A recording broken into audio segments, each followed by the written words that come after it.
Hello! Ooh, Hi, everybody. Welcome to our final for spring 2020 semester episode of Social Justice from 6 Feet Apart. Woohoo! Because Season it's finals. finale. Semester's ending. And we hope everybody's doing okay, getting through your finals. Almost there for the folks who haven't finished. Just a few You more got days. this. That's right. You can do it. Yeah. Hi, Dan. Hi, Kels. It's so nice to see you. So good to see you too. These are always some of my favorite moments because then I get to see you for like half-ish an hour. I know. Sometimes Me an too. hour Me because we too. talk a lot. But it's fine. Yeah, we were talking earlier today about how nice it would be if one day we are back on campus and we get to record these in the same room together. That would be really cool. Yeah, me and Kelsey are going to be thinking of some ways to kind of keep these conversations going, doing some program around this moving forward. So this isn't the last that you are seeing or hearing from us. So keep your eyes and ears open for some future plans from us. Absolutely. Mystery, you know? Yeah. We have some fun news for folks that we're going to talk about today. Not news like we're doing anything exciting, but just news from the world. It's all nice stuff today. Yeah, all positive, fun, fun little stories. We found hopefully some uplifting stuff. So if you're watching this during finals, it's a bit of a de-stressor. And if you're watching this at any other point, you get to see some wonderful things. Mm-hmm. So the first one, Kels, which is pretty cool. I have heard that there are a bunch of the different actors from the Harry Potter films that are going to start recording themselves reading the chapters of the actual books. Oh, yeah, that's nice. I found it on Twitter, and there's a bunch of different threads about it, but Daniel Radcliffe is actually reading the first chapter of the first book, and he's kicking it off. Cool. And then they have listed for people who also are going to be reading some of the chapters, David Beckham, Dakota Fanning. I don't think they're in the movies. They're just big fans, which is cool, though. I was trying to remember when David Beckham was in one of those movies. I was going to say, Dakota Fanning was in Twilight. I was like, she was in some sort of similar sci-fi series thing. Okay, but not Harry Potter. Vampires are close, but Eddie Redmayne is also reading a chapter. So there's lots of different people. Yeah. I'm hoping Emma Watson or Helena Bonham Carter hop in there because I would love anything Helena does is just wonderful. I know. Oh, she'd be great. Yeah, especially if there was like a bunch of weird characters, like a Luna chapter, or even a Bellatrix chapter. That would be kind of cool to see her reprise. What's Emma Thompson, who plays Sybil Trelawney? Too. She's great. Let's get her in there. Just write a whole chapter as Sybil. Yep. Oh, that's a good point. So they're probably, are they reading them as themselves or as their characters? I didn't even think of that, actually. Interesting. I don't know.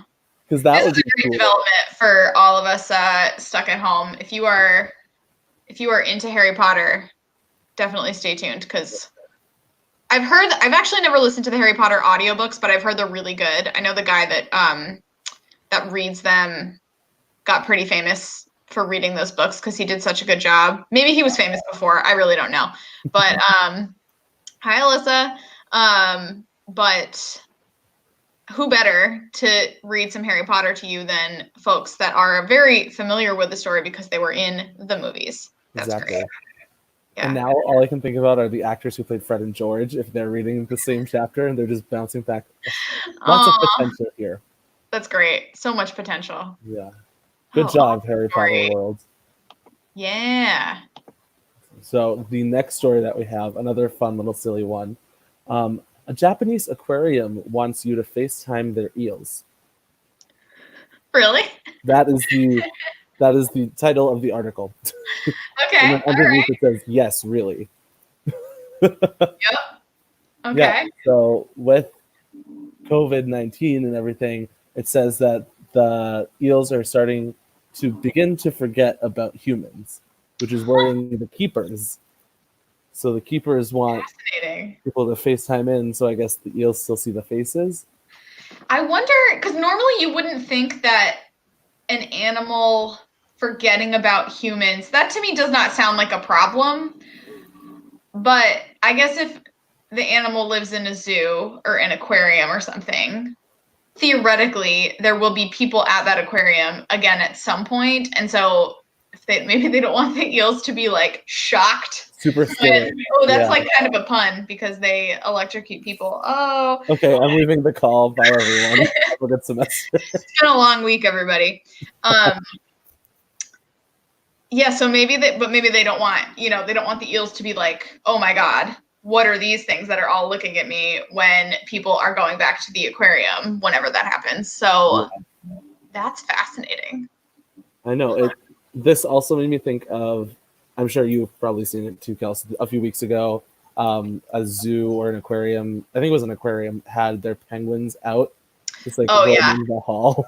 That was awesome. Just running around. They were just so freaking cute because penguins are adorable in the first place, but you would the video would show them walking around and actually looking up at the tanks.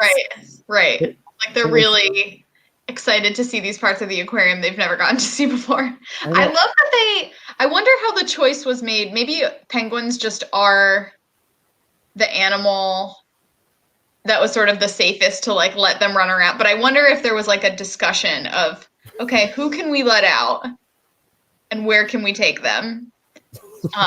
And they landed on the penguins, sort of having the run of the place. That's awesome. I feel like penguins are the safest option. Anything kind of larger, like a rhino or anything like that. Probably not good for the infrastructure. But then monkeys are so fast. So good luck catching that once it's out. So, penguins, they're decently speedy.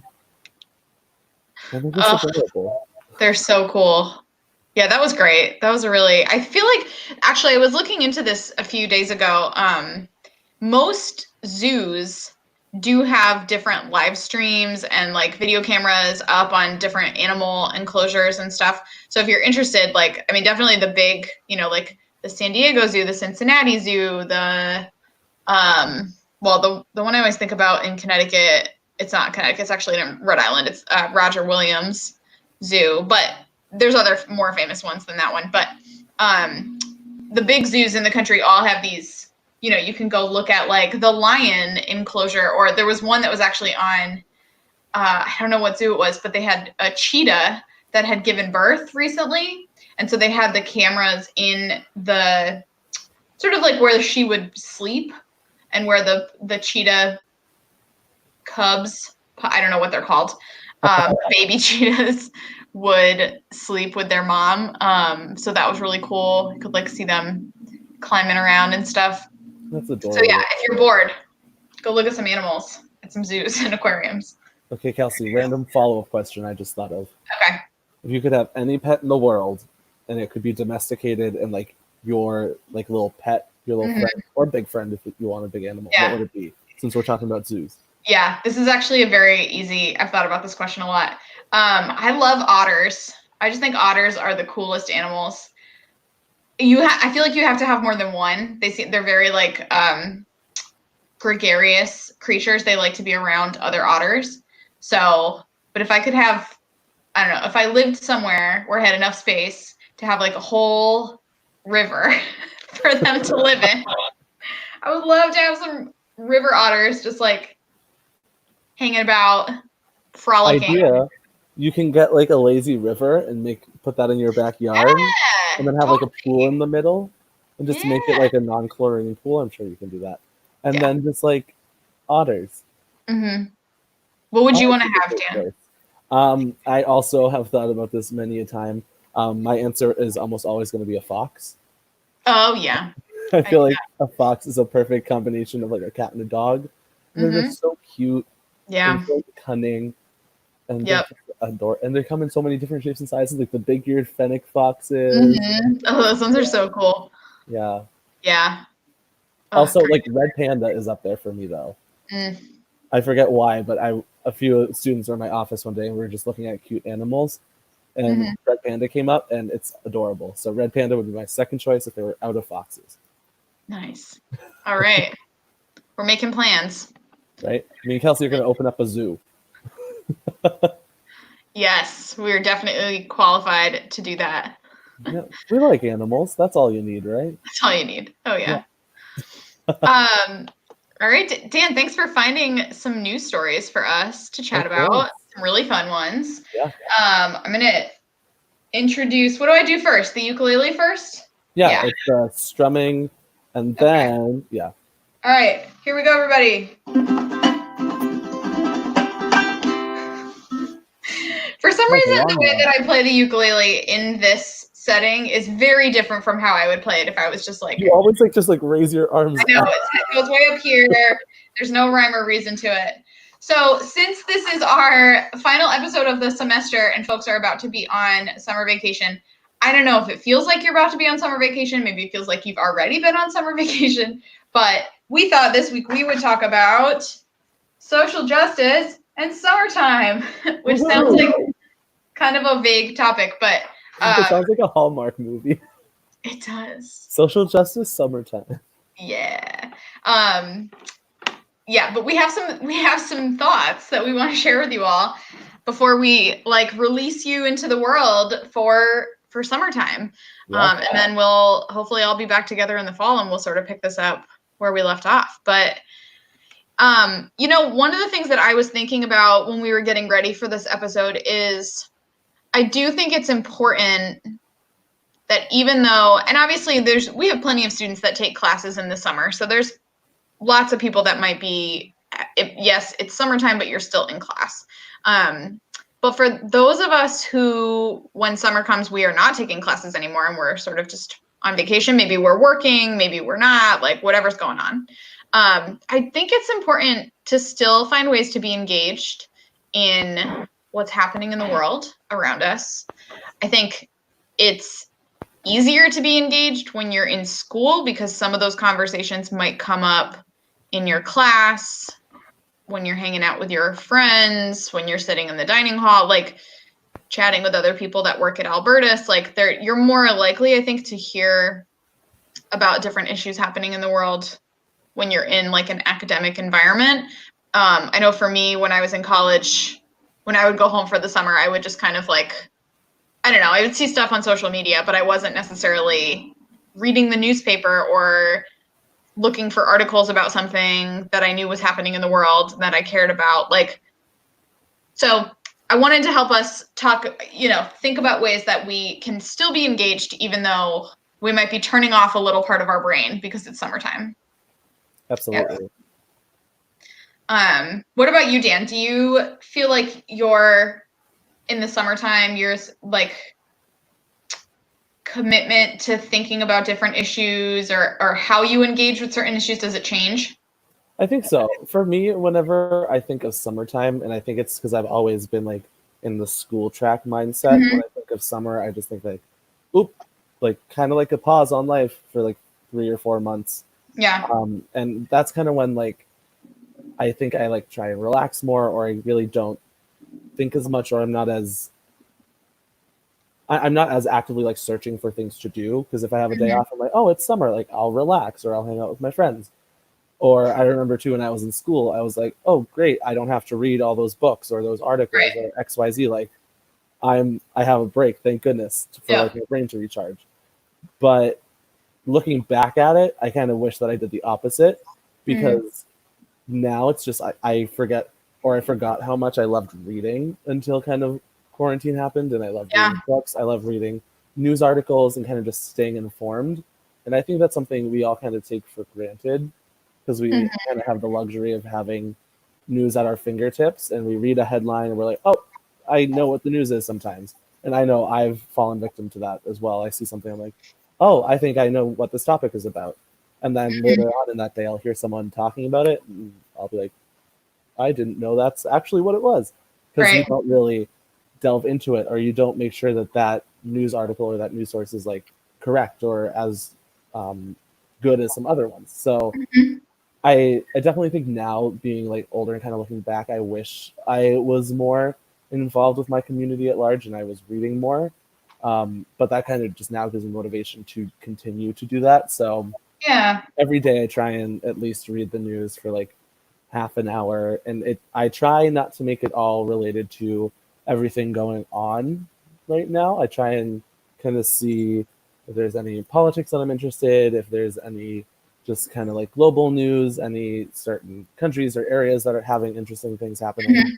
And sometimes I just go on like the news feed on Google and just like see what some of the top articles are to try and educate myself some days. Yeah. I think, yeah, the fact that you just mentioned politics, I think that's important because we are in an election year. And while I feel like, obviously we could have folks tuning in from a few different states.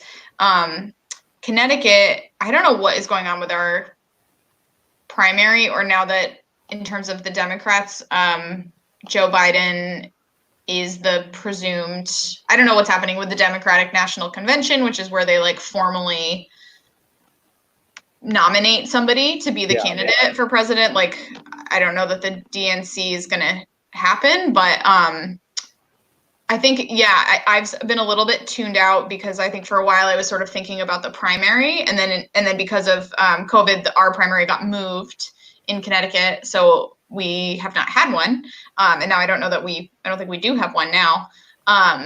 So regardless, whether you're thinking about, and we shouldn't just be talking about presidents here because we have lots of other more local government positions that are going to be on the ballot on November.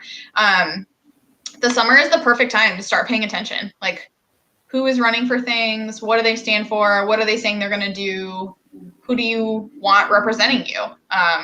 From your, depending on where you live, maybe your city council, your town council, your board of education, I don't think we'll have mayors. I don't know.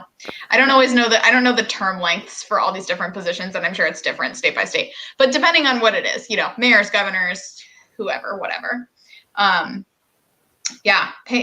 do a little bit of reading. It actually doesn't take super long to find, okay, here's the person, here's their platform, and then to think about, do you agree with what they're saying or not? Is there a different candidate that you want to vote for? So that then when we get to the election in November, we're informed, we know what we're doing, we're making votes that we can actually stand behind. Absolutely. And I feel like now with everything, the world as it is, a lot of things moving to the virtual platform, I feel like there's going to be a lot of really cool, unique scenarios of engaging in politics. And I'm not talking just on social media. I feel like candidates might start having virtual live streams. I know some just like government officials have actually been doing live streams or updating on their social media. So that is one way that they're getting information out there, but I'm sure that there'll be like official, almost Blue Jeans calls or Google Meet like we're doing now. And I'm sure that there'll be a chat bar there that if you have questions for any of the politicians that are running, that's a direct way that you can engage with them that you might not have had before. Yeah. You go. I think you're right about, particularly for local stuff. Obviously when we have a presidential debate, that'll be on television and that'll be like really easy to find. But you do, in terms of your local community and your local government, have to do a little bit more research to figure out how am I gonna, if I want to hear these candidates talk about the issues, like how am I gonna do that if they're potentially not having as many like in-person events that somebody could go to and sit in an audience for. But it is very common for smaller communities to have things like debates that hopefully, given the state we're in right now, are going to be televised or live streamed or easily accessible to folks to watch from their homes and make some decisions. Yeah. And I know that politics too can sometimes feel like such a dividing factor for so many people, but I feel like we can all agree that our government is a really valid way to make change in our country, and we have seen that time and time again. And I think government does go hand in hand with social justice. And sometimes it might not always be the best, but that's the same with like everything in life. It's not always the best, always the worst. So I think kind of sometimes taking a step back, and yes, you have your feelings and emotions about politics, but sometimes taking a step back, you can kind of look at the grander scheme and kind of really find what your political ideals are and like where your values lie. And then that will help you in the future find candidates that you can really agree with. You can kind of take some of the feelings that you're having and use that to motivate you to learn more or get more involved or tune into those live streams or become more engaged, become part of calling campaigns. There's like so Yeah. many different ways that I can think of just like off the top of my head that you can engage or help with the government or politics. Mm-hmm. It always doesn't have to be on such a grand scheme scale as like the entire country as a whole. Right. Yeah. Phone banking is really important. I did some phone banking when I lived in a different part of Connecticut. There was a person running for the Board of Education that I really wanted to support in that town, and I did some phone banking for her, and it was a really valuable experience. It's kind of awkward. It's like, calling people that you don't know, but they provide you the committee or the candidate, and they're like, what are they called? Campaign manager, provide like a script of here's what we want you to say. Depending on how somebody's responding, here's some things that you might want to say to them, or here's if somebody says, oh yeah, I'm planning on voting for them, you get to have a really short conversation and then hang up the phone and that's it. And sometimes you have to try to do a little bit of advocacy for your candidate over the phone, which is a really valuable skill to learn. So I'm sure in people's local communities, as we get closer to the November election, there will be needs for people to be doing things like phone banking. We probably won't see as many people doing the door-to-door campaigning that we typically would see in an election year, but I'm sure the people will still be looking for ways to get information out about the people they want to win. So, yeah. The other thing we kind of, Dan, you and I had talked about for this episode is that while we do want folks to stay engaged and not just completely shut ourselves off from the world and what's happening in the world just because it's summertime, because certainly the issues happening in the world around us do not like take a break just because we hit June 1st or whatever. But we do want to encourage people to practice self-care. I think another thing, while the summertime is a great time to be sort of doing some research, figuring out what matters to you, it's also very easy, I think, particularly this year because of the weird situation we're in where we're probably not able to socialize as much, not able to go out and do things that might take up our time. I think it's very easy for lots of us to get kind of stuck on social media or reading a lot of the news, or just taking in so much information because we're in our homes and we don't really know what else to do, which could be tough on our mental health. So we want to encourage you guys to also be paying attention to that. And if you need a break, take a break. It's okay. You don't have to be like plugged in, tuned in all the time. Absolutely. Because I feel like always being in the information and being on social media and just like always like being on and going, like that causes burnout. And I know like for a fact, just like from unplugging from social media, for me, in case anyone hasn't been aware or I haven't mentioned it on here, my phone's been broken for the last 5.5 weeks or so. It broke like right before quarantine. So I have not had a phone, which has at first I thought was going to be very stressful, but just like the act of unplugging and really not being on social media that much and not constantly scrolling through things or just trying to absorb sometimes even just like meaningless things because I'm bored and I have nothing to do. It's been so nice to kind of just like unplug, and I feel like that has just given me so much more time in my day to do things that I actually enjoy. Like I can't tell you how many times I've gone for walks with like my dog or gone outside to read, and those are things that I never really found the time to do before. And I feel like a big part of now not only having that free time but not having my phone to kind of tie me down to the things that I'm used to. It's been so nice, and for me I feel kind of waves of rejuvenation come with that, which is really nice. So even though everything is going on, I feel like taking care of myself is helping me handle the stress that comes with the day-to-day of life right now. Yeah, that's great. That's so important. So I would say, if you are a person who generally is pretty in tune to what's going on in the world, if you have, maybe you look at a newspaper online every day, or you have a podcast that you listen to that gives you some news or whatever, it's good to have limits and boundaries around that kind of information. I know for me, I listen to a bunch of like news or politics related podcasts, and when there's a lot of really depressing things happening in the world, or if I, for whatever reason, like I'm just kind of struggling with my mental health, I will kind of just say, you know what, I don't actually need to listen to all of these like this week. This is not like a live or die situation where if I don't listen to the news, like something bad is going to happen to me, or I'm going to miss something super, super important. You know, if something really important happens, you'd find out about it even if you weren't listening to the news. So I like to just say, you know what, this week I'm going to take a break. Or maybe this week I'm only going to listen to this one. I'm not going to listen to all three of the ones that I normally listen to.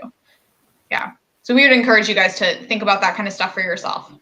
Yeah, think of some things that you can find some joy in, find some solace in, and that can maybe help you take a step back and remove yourself from just day-to-day life, whether that's meditation for some people, going for walks, listening to music, kind of just being outside, whatever that may be for you.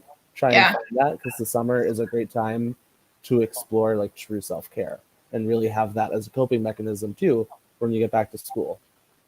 Yeah, definitely. Yeah. And one side note too for everyone, one thing that I've noticed ever since meeting Kelsey, she's introduced me to so many new like podcasts that talk so much about like news or politics or these things. So they're definitely out there, and that's something I never realized too. So don't be like afraid to explore new avenues to find information, because I never thought like podcasts would be one for news for me, but like after hearing some of the ones that Kelsey's talked about, like I've started to look into those. Oh, cool.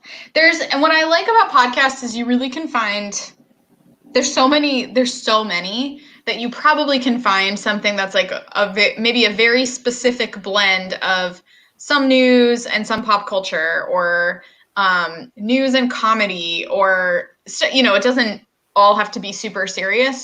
Some of the ones that I listen to are like, they might be talking about the news, but the people that are doing it are really funny. So it brings a little bit of levity to the conversation, rather than listening to something like really serious all the time. So look around. There's ones out there that are like 10 minutes long. There's some out there that are an hour long, like depending on what you have the space for in your brain. Lots of different options. Yeah. Cool. Well, I don't know if Dan, do you have anything else you want to say about our main topic for today? How we're thinking about social justice over the summer? I would say like my one thing is maybe thinking of some creative ways to serve and give back to the community. I think that's something that's very important right now, since social justice is really tied into the community. And some activities that you might be able to do, like go to a food bank or just volunteer, might not be as possible right now with everything going on. So I would maybe do some research, look into that. I know maybe writing letters to hospitals is a way to kind of serve and give back and maybe bring some positivity into the world. So maybe even some little things can go a long way right now. Cool. Yeah. And I would, if you find yourself, so one thing that like we can all do from our homes, that again, it takes a little bit of research, but if you were to find out that there's a vote for something, not necessarily like an election, but maybe a vote that the Senate is taking, or the House of Representatives is taking, or your local government is taking, and it matters to you, whatever maybe you really care about people voting one way or another, call your representatives. And I would think of that as, well, I was going to say I would think about it like community service, because it is, but also I actually think it's more than that. I think it's like our duty as people who live in this country, to be telling our elected officials how we want them to vote. Because this is something that I've done a lot of over the last few years when issues that I really care about have come up. And again, you can do it from your own home. I know not everybody's super comfortable talking on the phone, so you could send an email or send a letter if that felt more comfortable to you. But the phone calls are really a big deal. And half the time you get their voicemail anyway, so you don't end up talking to a person, and then you get to just leave a voicemail of how you want them to vote. And depending on what the issue is, if you look around on the internet, again, people sometimes put up like, if you're calling this senator, here's the script that you should use. So you don't even have to like come up with it on your own. You just have to make the call. So that's another, like a civic duty also sort of like community service because it is hopefully making the world a little bit better. It is serving the community. Yeah, it yeah. is, right? Yeah. Yeah. So if anyone thinks of any fun ways that you can do some service or kind of just do some work like that, you can always drop that in the comments below. Send them to Kelsey or myself so we can figure out some other things to be doing this summer. Cool. Dan, you had a cool idea. So our last segment that we always do is we talk about the music that's giving us life this week, which I ripped off from the Code Switch podcast. Speaking of podcasts, I recommend that one. So Dan, you had a great idea that maybe we should create a Spotify playlist so that this music that we talk about every week, people could have an easy place to go listen to it in case we bring up something that they've never heard of. Yeah, absolutely. I was thinking, this might be the last episode that we do for a bit, but me and Kelsey will still be working. So if people still need to get in touch with us, just so everyone knows we are still working, you can still email us. Video calls with students if they need us, things like that. So we are still around and fully functional. But this was just maybe something that I thought we could do to kind of add a little bit more and just add to the Spotify playlist throughout the summer as well. So that we're not doing these video calls every single week. We're still kind of showing the music that's giving us life or getting us through the day or really just like making us feel something. So yeah, I thought this would be a fun way for us to kind of continue this tradition as we go into the summer. Cool. So we did create this playlist. We haven't added everything to it yet, but it's called Kelsey and Dan's Music Giving Us Life, I believe. And then you can look it up on Spotify and find it. And we'll make sure that in the next week or so we get all of the songs that we've mentioned in the past episodes, and then we'll add to it as we have more. Dan, do you know what song are you going to add from today's episode? What's your? Well, since I'm always prepared ever since that one time, my song is "Ilo Milo" by Billie Eilish. Kind of surprised it took me this long to talk about Billie Eilish. Yeah, I'm surprised too. She is someone that, like, obviously she's blown up recently. Sure. But I never really got into her music until, like, I would say, like, end of summer, kind of beginning of fall. And it's just something about her voice and when she sings acoustically. Like, yes, I know, like, Bad Guy and all those songs are like, really fun and, like, cool to listen to. But when she strips them down and she sings acoustically with her brother Phineas, who, like, accompanies her on guitar and piano and stuff, and also the harmonies they do just in general are wonderful. Yeah. But it's just something about her voice just like really does it for me. And Cool. Ilo Milo is a song that Billie Eilish and her brother did a live stream talking about local businesses that they're trying to support and kind of raising awareness for local businesses on Earth Day. So they performed Ilo Milo during that live stream. And it was just the first time I ever heard that song. And it was one of those moments where you have to kind of like stop and be like, what song is this? I love it so much. So cool. That's kind of been on repeat along with that live stream because that music is just great. I love it. Awesome. Okay. How about you, Kels? This week so in high school and college, I would say I was very into punk music. Which I still am. I just don't like keep up with it as much as I used to. So every once in a while I'll have like I just want to listen to like punk music that I listened to in high school. Now, so this person is not somebody I listened to in high school. I just got into them recently, but it feels like music had I discovered them in high school, I would have been really into. So the artist's name is Mal Blum. So their first name is M-A-L, and then their last name is B-L-U-M. And Mal is non-binary and uses they, them pronouns, which is super rad. So they put out an album. They have a bunch of albums if you look them up on Spotify, but their album that came out last year, the first track on it is called Things Still Left to Say, which the whole album is great. But that one, it's a great first track because it really pulls you into to their like style, and the lyrics are really good and the beat is really catchy. So if you like the first track, then you should listen to the whole album because it's all good. But so that's what I've been listening to this week. And yeah, we'll put those on the playlist, and hopefully, Billie Eilish is super famous, but Well, that Billie Eilish doesn't really need any more. What's the word?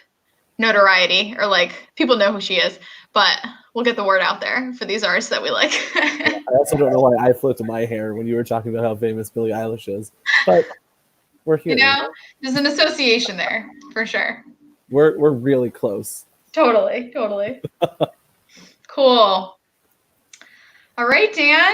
Well, look at this. We did a whole half a semester's worth of this web series together. Yeah, it was I think 6 episodes, which is pretty cool. Yeah, that's great. So this is like season one. Season one here. You know, it's like when they order a show and they order the pilot, they like the pilot, and then they order 5 more episodes because they're pretty sure they like it, but they just want to see how it does. Right. And then you hear it does really well, so then they reboot it and it's even better the second season. Definitely. That's basically what this is. Basically. Okay, cool. Well, students, folks who might be watching, we hope you have a great summer. As Dan said, we are both still working all summer, so be in touch. If you need anything from us or you just want to chat, we'll be around. You'll hopefully hear some promo from us as we get closer to the fall about what this web series is going to look like. Yeah. Awesome. Thanks for coming on this journey of social justice with us, friends.